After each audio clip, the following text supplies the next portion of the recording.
why some of my radiators are not heating up. Hello, and thank you for stopping by. Today I'm working on this boiler, and the problem is some of the radiators will heat up and some won't. So I'll have warm rooms in the house and I'll have cold rooms.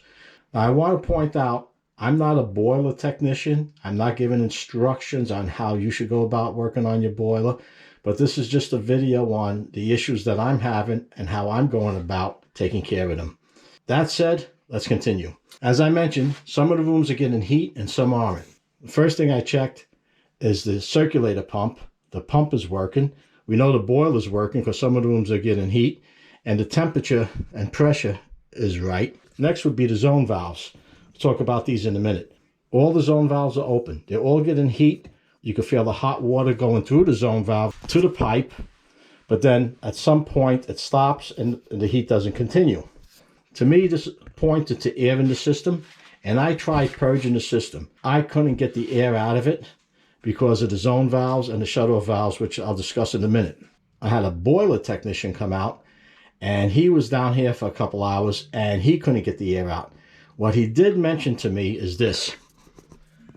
This is a shutoff valve to stop the water from flowing, and normally what you would do is turn this valve, shut off the zone, and if you have 3 zones, 2 zones, 4 zones, whatever you have, you would shut them all down but one. Well, he mentioned that these valves were put in back in the 70s and they had a lot of problems with them. So I'm going to be replacing this valve with this shutoff valve here.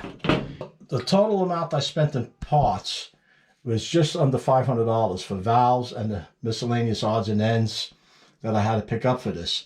So what I'm going to do is cut this pipe, slide it back, and put this valve in over here. This will be where the water will purge out. This will be the shutoff to keep the water from flowing on this unit. I'm going to have to install 3 of these. This one here, and one here. That's the first issue. The next issue we have, get some light back here. Okay, the next issue we have is this water supply. This is another problem that we have. He said these work, they don't work. They usually have a problem with them. So I'm going to replace this reducer on the water supply line with this one here. Okay, and I had to get the fittings to reduce it to a 1/2 inch pipe. So we have that issue. Next, we have these 2 air vents. There's one up here. You can see this is all corroded and shot. It's not doing anything. And this one, let me get this camera there. This one back in here. Okay, you can see it in the shadow. Now, my concern is that when I go to turn these, they may snap and cause me a bigger problem. Well, I have to start taking all this apart over here to get to that. So we have the air vents that have to be done.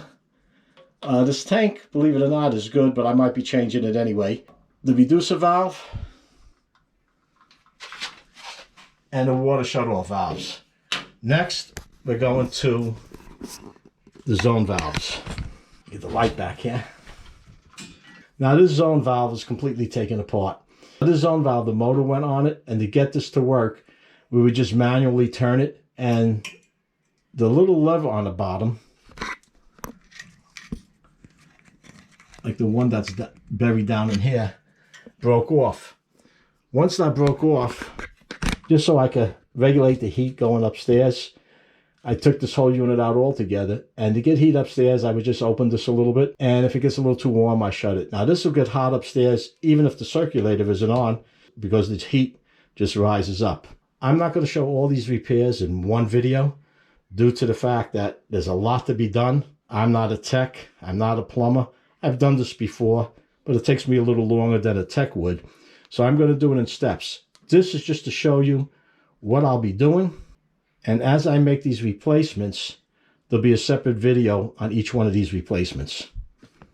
So keep an eye out for the upcoming videos because this has to be done. It's the month of October. This should have been done months ago. And it's one of those things, kept putting it off. And now here we are. Fortunately, the weather's warm enough. This shouldn't be more than a day to do all this. The only real problem I think I might have are those air vents.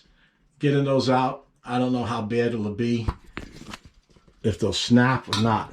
If they snap, I have my work cut out. Now, it's warm today. I was going to do this today, but it's getting late into the evening. So I'm going to pass this today. First thing tomorrow morning, I'll have the boiler off and I'll be tackling this job. So stay tuned, watch for the next video. And just to give you a heads up, the first video I'll be doing is changing the zone valves.